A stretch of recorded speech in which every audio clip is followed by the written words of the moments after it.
ವೀಕ್ಷಕರೇ, ಮಾನ್ಯ ಕೃಷ್ಣ ಬೈರೇಗೌಡರು ಬೆಂಗಳೂರು ಅಭಿವೃದ್ಧಿ ಖಾತೆಯ ಸಚಿವರು ಕಳೆದ ಕೆಲವು ದಿನಗಳಿಂದ ಮೊದಮೊದಲು ಬೆಂಗಳೂರು ಅಭಿವೃದ್ಧಿ ಖಾತೆಯನ್ನು ಕೊಟ್ಟಂಥ ಸಂದರ್ಭದಲ್ಲಿ ಕೃಷ್ಣ ಬೈರೇಗೌಡರು ಸ್ವಲ್ಪ ಬೇಸರ ಮಾಡಿಕೊಂಡಿದ್ದರು. ಕಾರಣ ಏನು ಅಂತಂದರೆ, ಪೂರ್ಣ ಪ್ರಮಾಣದ ಖಾತೆ ತನಗೆ ಸಿಕ್ಕಿಲ್ಲ ಅನ್ನೋದು ಅವರ ಬೇಸರಕ್ಕೆ ಕಾರಣ ಆಗಿತ್ತು. ಅದಾದ ನಂತರ ಡೆಲ್ಲಿಗೂ ಹೋಗಿ ಬಂದ ನಂತರ ಸುಮಾರು ದಿನಗಳ ಕಾಲ ಚಾರ್ಜನ್ನೇ ತೆಗೆದುಕೊಂಡಿರಲಿಲ್ಲ. ಆ ನಂತರ ಬೆಂಗಳೂರು ಅಭಿವೃದ್ಧಿ ಖಾತೆಯನ್ನು ವಹಿಸ್ಕೊಂಡಿದ್ದಾರೆ. ಕೃಷ್ಣ ಬೈರೇಗೌಡರು ಖಾತೆಯನ್ನು ವಹಿಸ್ಕೊಂಡ ನಂತರ ಕಾಲಿಗೆ ಚಕ್ರ ಕಟ್ಕೊಂಡವರಂತೆ ತಿರುಗ್ತಾ ಇದ್ದಾರೆ. ನೋಡಿದಂಥ ಜನರೆಲ್ಲ ಅಥವಾ ಸಾಮಾಜಿಕ ಜಾಲತಾಣದ ವಲಯದಲ್ಲಿ ಎಲ್ಲಿ ನೋಡಿದ್ರು ಕೃಷ್ಣ ಬೈರೇಗೌಡರದೇ ಸುದ್ದಿ. ಇದ್ದರೆ ಇಂಥ ಮಿನಿಸ್ಟರ್ ಇರಬೇಕಪ್ಪ, ಅಧಿಕಾರಿಗಳಿಗೆ ಚಳಿಯನ್ನು ಹಿಂಗೆ ಬಿಡಿಸ್ಬೇಕಪ್ಪ ಅಂತ ಬೆಂಗಳೂರು ಜನತೆ ಈಗ ಮಾತನಾಡೋದಕ್ಕೆ ಅಥವಾ ಮಾತನಾಡಿಕೊಳ್ಳೋದಕ್ಕೆ ಶುರು ಮಾಡಿದ್ದಾರೆ. ಕೃಷ್ಣ ಬೈರೇಗೌಡರು ಖಾತೆಯನ್ನು ವಹಿಸ್ಕೊಂಡ ತಕ್ಷಣ ಮಾಡಿದ ಮೊದಲ ಒಂದು ದೊಡ್ಡ ಕೆಲಸ ಏನಪ್ಪ ಅಂದರೆ, ಅಥವಾ ಚಾಲನೆ ಕೊಟ್ಟಂತಹ ದೊಡ್ಡ ಕೆಲಸ ಏನಪ್ಪ ಅಂದರೆ, ಬೆಂಗಳೂರಲ್ಲಿ ಮುಚ್ಚೋಗಿದ್ದಂತಹ ಪಾದಾಚಾರಿ ಮಾರ್ಗಗಳನ್ನು, ಅಂದರೆ ಪಾದಾಚಾರಿ ಮಾರ್ಗ ಇಲ್ಲಿ ಇದೆಯೋ ಅನ್ನೋದೇ ಜನರಿಗೆ ಗೊತ್ತಾಗ್ತಾ ಇರಲಿಲ್ಲ. ಹಾಗಾಗಿ ರೋಡಲ್ಲೇ ನಡ್ಕೊಂಡು ಹೋಗ್ತಾ ಇದ್ರು. ವಾಹನ ಸವಾರಿಗೂ ಅನುಕೂಲ ಆಗ್ತಾ ಇರಲಿಲ್ಲ. ಇದರಿಂದ ಭಾಳ ಕಷ್ಟ ಆಗ್ತಾ ಇತ್ತು. ಜನರು ನಡ್ಕೊಂಡು ಹೋಗ್ತಾ ಇದ್ದರೆ ನೀವು ಹೆಂಗೆ ಬೈಕನ್ನೋ ಗಾಡಿಯನ್ನೋ ಕಾರನ್ನೋ ಹೆಂಗೆ ಓಡಿಸ್ತೀರಿ? ಸೊ ಇದರಿಂದಾಗಿಯೇ ಸುಮಾರು 3,000 ಜನ ಸತ್ತಿದಾರಂತೆ. ಪಾದಚಾರಿ ಮಾರ್ಗದಲ್ಲಿ ನಡ್ಕೊಂಡು ಹೋಗೋ ಬದಲಾಗಿ ರಸ್ತೆಯಲ್ಲಿ ನಡ್ಕೊಂಡು ಹೋಗಿ ಆಕ್ಸಿಡೆಂಟ್ಗಳಾಗಿ ಸತ್ತಿದ್ದಾರೆ ಅನ್ನೋದು ಕೃಷ್ಣ ಬೈರೇಗೌಡರೇ ನೀಡ್ತಾ ಇದ್ದಂಥ ಮಾಹಿತಿ. ಸೊ ಅದಕ್ಕಿಂತ ಸ್ವಲ್ಪ ಮೊದಲೇ ನೋಡೋದಾದರೆ, ರಸ್ತೆಗಳನ್ನು ತಕ್ಷಣ ಸರಿಪಡಿಸಬೇಕು. ರಸ್ತೆಯನ್ನು ಯಾವ ರೀತಿ ಮಾಡ್ತಿರೋ ಗೊತ್ತಿಲ್ಲ. ನೀವು ವರ್ಷ ಸಿಮೆಂಟ್ ರಸ್ತೆ ಅಂತ ಹಾಕ್ತಾನೆ ಇರ್ತೀರಿ, ಅಥವಾ ವೈಟ್ ಟ್ಯಾಪಿಂಗ್ ಅಂತ ಹಾಕ್ತಾನೆ ಇರ್ತಿದ್ರಿ. ಮತ್ತು ಹೆಂಗೆ ರಸ್ತೆ ಗುಂಡಿ ಬೀಳುತ್ತೆ ಅನ್ನೋದು ಕೃಷ್ಣ ಬೈರೇಗೌಡರ ಪ್ರಶ್ನೆ ಆಗಿರ್ಬೋದು. ಇದೇನು ರಾಕೆಟ್ ಸೈನ್ಸಾ ಅಂತ ಅವರು ಪ್ರಶ್ನೆ ಮಾಡಿದರು. ಈಗ ಪಾದಾಚಾರಿ ಮಾರ್ಗದ ಒತ್ತುವರಿ ತೆರವಿಗೆ ಅವರು ಚಾಲನೆಯನ್ನು ಕೊಟ್ಟಿದ್ದಾರೆ.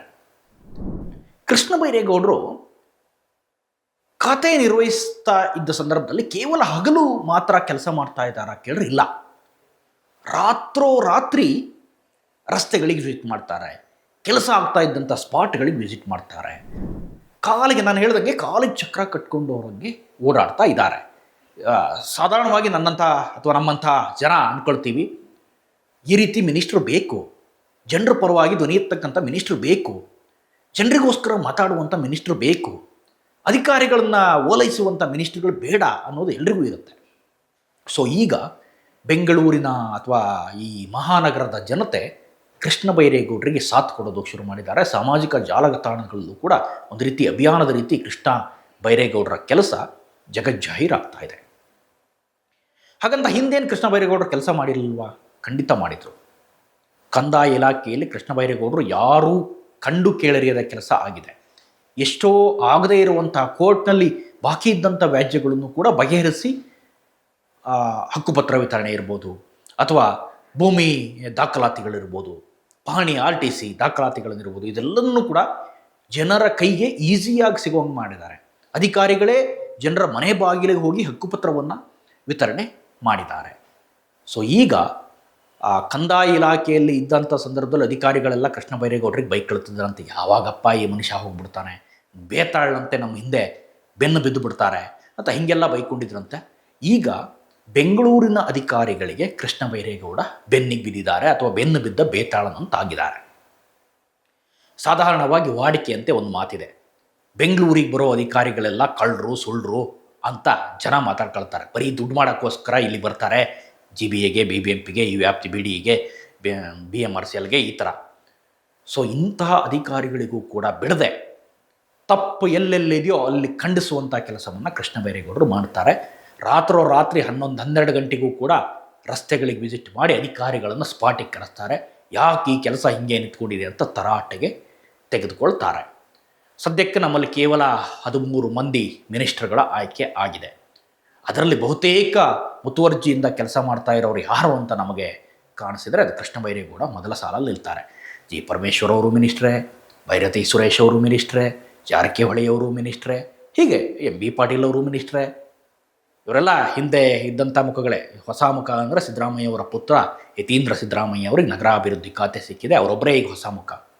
ಯು ಟಿ ಖಾದರ್ ಅವರು ಇನ್ನು ಸ್ವಲ್ಪ ಭಾಳ ವಿಸಿಟ್ ಎಲ್ಲ ಹಾಕ್ತಾ ಇದ್ದಾರೆ, ಆಸ್ಪತ್ರೆಗಳ ವಿಸಿಟು ಮತ್ತು ಆಸ್ಪತ್ರೆಗಳ ವೈದ್ಯರು ಕೊಡಿಸೋ ನಿಟ್ಟಿನಲ್ಲಿ ಕೆಲಸ, ಇದೆಲ್ಲದನ್ನು ಕೂಡ ಮಾಡ್ತಾ ಇದ್ದಾರೆ. ಈ ಇಬ್ಬರು ಮಿನಿಸ್ಟ್ರು ಸ್ವಲ್ಪ ಜಾಸ್ತಿ ಈಗ ಆ್ಯಕ್ಟಿವ್ ಆದನ್ನು ಕಾಣಿಸ್ತಾ ಇದೆ. ಇನ್ನೂ ಕೆಲವು ಮಿನಿಸ್ಟ್ರ ಆಯ್ಕೆ ಆಗಬೇಕಿದೆ.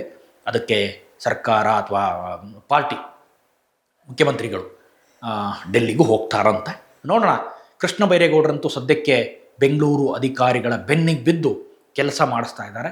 ಇಂಥದ್ದೇ ಇನ್ನಿಷ್ಟು ಮಿನಿಸ್ಟ್ರುಗಳ, ಕನಿಷ್ಠ ಪಕ್ಷ ಈ ಥರ ಕೆಲಸ ಮಾಡುವಂಥ ಒಂದು 10 ಮಿನಿಸ್ಟ್ರ ತಂಡ ಇದ್ದರೆ ನಮ್ಮ ವ್ಯವಸ್ಥೆ ಮತ್ತಿಷ್ಟು ಸರಿದಾರಿಗೆ ಬರಬಹುದೇನು. ಇದಿಷ್ಟು ಈ ಕ್ಷಣದ ಅಪ್ಡೇಟ್ಸ್. ಇಂಥದ್ದೇ ಮತ್ತಷ್ಟು ಕಂಟೆಂಟ್ಗಾಗಿ ನೋಡ್ತಾ ಇರಿ ಸುಮನ್ ಟಿವಿ ಕನ್ನಡ. ಹಾಗೆಯೇ ನೀವೇನಾದರೂ ನಮ್ಮ ಚಾನಲನ್ನು ಸಬ್ಸ್ಕ್ರೈಬ್ ಮಾಡಿಲ್ಲ ಅಂತಾದರೆ ದಯವಿಟ್ಟು ಈ ಕೂಡಲೇ ಸಬ್ಸ್ಕ್ರೈಬ್ ಮಾಡಿ, ಶೇರ್ ಮಾಡಿ, ಹಾಗೆ ಲೈಕ್ ಮಾಡಿ ಮತ್ತು ಕಮೆಂಟ್ ಮಾಡೋದನ್ನು ಮರಿಬೇಡಿ.